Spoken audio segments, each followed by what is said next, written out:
അസ്സലാമു അലൈക്കും വറഹ്മത്തുള്ളാഹി. പൊന്നാര മക്കളെ, സുഖല്ലേ? അള്ളാഹു നല്ല സന്തോഷം തരട്ടെ.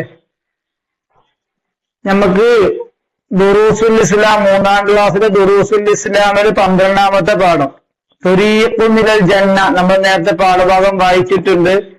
അതിന്റെ തദ്രീബാത്താണ്. അറബി ആയതുകൊണ്ട് കുറച്ച് കഷ്ടപ്പെട്ട് പഠിക്കണം. പഠിച്ചാൽ നമുക്ക് ഉപകാരം ഉണ്ടാവും ഇൻഷാ അല്ലാഹ്. തുരീഖുൻ മിനൽ ജന്ന, സ്വർഗത്തിലേക്കുള്ള പാത. നമുക്ക് പുസ്തകത്തിന്റെ തദ്രീബാത്തിലേക്ക് പോകാം. ആദ്യം കുറെ പദങ്ങൾ വായിക്കാൻ ഞാൻ കാണിച്ചിരുന്നു, വായിച്ചിരുന്നു. അതിന് ശേഷം രണ്ടാമത്തിലേക്കാണ് പോകുന്നത് കേട്ടോ. നക്തുബു കമാ ഫിൽ മിസാലി, ഉദാഹരണത്തിൽ ഉള്ളതുപോലെ നമുക്ക് എഴുതാം. അവിടെ നിങ്ങൾ എഴുതുമ്പോ ശ്രദ്ധിക്കേണ്ടത്, അവിടെ ആലിമുൻ കണ്ടോ, ഇത് ഈ പറഞ്ഞതൊക്കെ ആലിമ്, വാരിസ്, മലക്ക്, സമാ, ഇതൊക്കെ ഏകവചനാണ്. അതിന്റെ ഇനങ്ങൾ ഒന്നിനെ മാത്രം സൂചിപ്പിക്കുന്നു. ഒരു കുട്ടിയാണോ ഒന്നല്ലേ ഉണ്ടാവുള്ളൂ. അതേമാതിരി ആലിം ഒരു പണ്ഡിതൻ, ഒരു വാരിസ്, ഒരു മലക്ക്. ഈ മലക്കുകൾ എന്നർത്ഥം കിട്ടണമെങ്കിൽ ബഹുവചനാണ് അവരെ, ബഹുവചനം. ഉലമാവ്, വറസത്ത്, മലത്, പണ്ഡിതന്മാർ, അനന്തരക്കാർ, മലക്കുകൾ.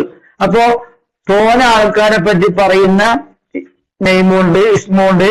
അതുപോലെ തന്നെ കുറെ ഒന്നിനെ പറ്റി പറഞ്ഞു. ഈ ഒന്നിനെ പറ്റി പറഞ്ഞതിനെ പറ്റി ഏകവചനം പറയും. ബഹുവചനം പറഞ്ഞാൽ കൂട് ഉൾക്കൊള്ളിക്കും. നമ്മളല്ല സൺ എന്ന് പറഞ്ഞാൽ കുട്ടി, സൺസ് എന്ന കുട്ടികൾ അല്ലേ? അതൊക്കെ പറയും, എല്ലാത്തിനും പറയും അങ്ങനെ. സൂര്യൻ, സൂര്യൻ എന്നുള്ളൂ നമ്മൾ പറയാം, സൂര്യന്മാർ എന്ന് പറയാം. അതുപോലെ ഭൂമി, ഭൂമികൾ, കല്ലുകൾ, മരങ്ങൾ. അതുപോലെ തന്നെ അവിടെ കേട്ടോ. അപ്പൊ ഞാനൊക്കെ എഴുതിയിട്ടുണ്ട്, അതുപോലെ എഴുതിയാൽ മതി കേട്ടോ. ഞാനിവിടെ ഒന്നാമത്തേന് അർത്ഥം എഴുതി കൊടുത്തിട്ടുള്ളൂ. ബാക്കി അപ്പൊ നമ്മൾ കണ്ടെത്തണം. ആദ്യം ഈ വാക്കുകൾ പുസ്തകത്തിലുണ്ട്. ഞാൻ ഈ കളറാക്കിയത് പുസ്തകത്തിലുണ്ട്. രണ്ടാമത്തെ ബോക്സ്, മൂന്നാമത്തെ ബോക്സ്, നാലാമത്തെ ബോക്സ്. പുസ്തകത്തിൽ ബോക്സ് ഇല്ല. ഇത് ക്രമത്തിൽ കിട്ടാൻ വേണ്ടി ഞാൻ ബോക്സ് ആക്കിയത്. നിങ്ങൾ ബോക്സ് പോലെ എന്ത് ചെയ്യുക, അത് എഴുതിയാൽ ബോക്സ് എഴുതേണ്ട ആവശ്യമില്ല കേട്ടോ. അതേപോലെ ക്രമത്തിൽ എഴുതിയാൽ മതി. അപ്പൊ ആലിമ് പറഞ്ഞ പണ്ഡിതൻ, വാരിസ് അനന്തരാവകാശി. ഇങ്ങനെ ആലിമിന്റെ ബഹുവചന ഉലമാവ് പണ്ഡിതന്മാർ, വാരിസ് പറസത്ത്, മലക്ക് മലായിക്കത്ത്, സമാ സമാവാത്ത്, ഹൂത്ത് ഹീതാന്, കൗക്കബ് കവാക്കിബ്, നബിയെ അംബിയാ, ജനാഹ് അജിനിഹത്ത്. ഇതൊക്കെയാണ് ബഹുവചനങ്ങൾ. ഇതൊക്കെ ഏകവചനത്തെ അർത്ഥങ്ങൾ ഉണ്ട് കേട്ടോ. നോക്കിയാൽ മതി. നേരെ കൊണ്ടുവരണം മുകളിലേക്ക്. ഇനി അതിൽ നിങ്ങളുടെ പുസ്തകത്തില് ഒന്നും കൂടി അവിടെ ഫുൾ എഴുതിയതുണ്ട് അല്ലെ? ആ 3-4 ഫുൾ എഴുതിയതുണ്ട്. ഇബ്തഗ ആഗ്രഹിച്ചു, ഇബ്തഗി ആഗ്രഹിക്കുന്നു. അത് രണ്ടും പുസ്തകത്തിലുണ്ട്. ആഗ്രഹിക്കുന്നു, അതിലുള്ള ആഗ്രഹിക്കും.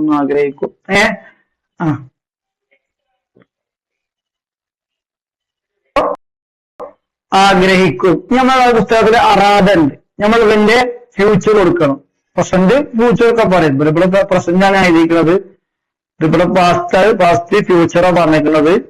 ഞാൻ എഴുതിയത് പാസ്റ്റ് പ്രസന്റ് ആയിരുന്നു. നമ്മളെ ഇത് മാറ്റിയിട്ടില്ല, പുസ്തകത്തിൽ മാറ്റിയിട്ടില്ല കേട്ടോ. അപ്പോ പാസ്റ്റ് കഴിഞ്ഞു പോയത് ഉദ്ദേശിച്ചു. ഇനി ഉദ്ദേശിക്കും എങ്ങനെ പറയാം? യുരീദു, അറാദ ഉദ്ദേശിച്ചു, യുരീദു ഉദ്ദേശിക്കും. കണ്ടോ? ഒരാൾ പറഞ്ഞ് അടിച്ചു, അടിക്കും. അറാദ ഉദ്ദേശിച്ചു, യുരീദു ഉദ്ദേശിക്കും. ഇന്നർക്കായ വള പുസ്തകത്തിലുണ്ട്. വള വെച്ചു, യലവ് വെക്കും. അപ്പൊ വള എന്ന് പറഞ്ഞാൽ അതിന്റെ ഫ്യൂച്ചർ എങ്ങനെ വരിക? യലവ് എന്നാണ് വരിക. സ്വന പ്രവർത്തിച്ചു, യസ്നവു പ്രവർത്തിക്കും. അപ്പൊ നിങ്ങളൊക്കെ എന്ത് ചെയ്യുക? ഇത് 3 നിങ്ങൾ ഫുള്ളായിട്ട് എഴുതണം കേട്ടോ. പിന്നെ നമ്മൾ പറയാൻ പോകുന്നത് പുസ്തകത്തിലുണ്ട്, ലം എന്ന അക്ഷരം ചേർത്ത് എഴുതുന്നു. ഇപ്പൊ വർറസ ലമ്മ് പ്രവേശിക്കാൻ പറ്റൂല. യുവതീസ് ലമ്മ് പ്രവേശിക്കാം. ലമ്മ് പ്രവേശിക്കുമ്പോ അതിന്റെ അവസാനത്തിൽ കുട്ടികൾ പറയും ജസ്മ്. നിങ്ങൾ സുക്കൂന് അടിച്ചു, സുക്കൂനോ ലം യുവതീസു എന്ന അർത്ഥം മാറി. അനന്തരമായി നൽകിയില്ല. അനന്തരം നൽകി എന്നല്ലേ? ഈ അനന്തരം നൽകിയില്ല എന്ന് പറയാൻ എന്താ ചെയ്യുക? ഒരു ലമ്മൾ കൂട്ടിക്കൊടുക്കണം ഈ ഫ്യൂച്ചറിന്റെ മുമ്പിൽ. അപ്പൊ ലം യുവതീസ് പുസ്തകത്തിലുണ്ട്. ലം യുവതീസ് അനന്തരം നൽകിയില്ല. നമ്മൾ ദഹബ പോയില്ല എന്നെങ്ങനെ പറയാം? ലം യദ്ഹബ് പോയില്ല. അഹദ സ്വീകരിച്ചില്ല എന്നെങ്ങനെ പറയാം? ലം യഖുദ് സ്വീകരിച്ചില്ല. സ്വന പ്രവർത്തിച്ചില്ല. ലം യസ്ന. ഇസ്തഗ്ഫറ പാവമോചനം തേടി. ഈ പാവം തേടിയില്ല. ലം യസ്തഗ്ഫിർ പാവമോചനം തേടിയില്ല. അപ്പൊ കുറച്ചെന്ത് ചെയ്യാ? ശ്രദ്ധിച്ചിങ്ങാണ്ട് പഠിച്ചാൽ ഈസി ആവും. ഇൻഷാ അല്ലാഹ്. അല്ലാഹു എളുപ്പാക്കി തരട്ടെ. അല്ലാഹു അല്ല വലിയവൻ. പിന്നെ ഇനി നമ്മൾ പറയാണ് ഈ ചോദ്യോത്തരങ്ങളാണ് അല്ലെ.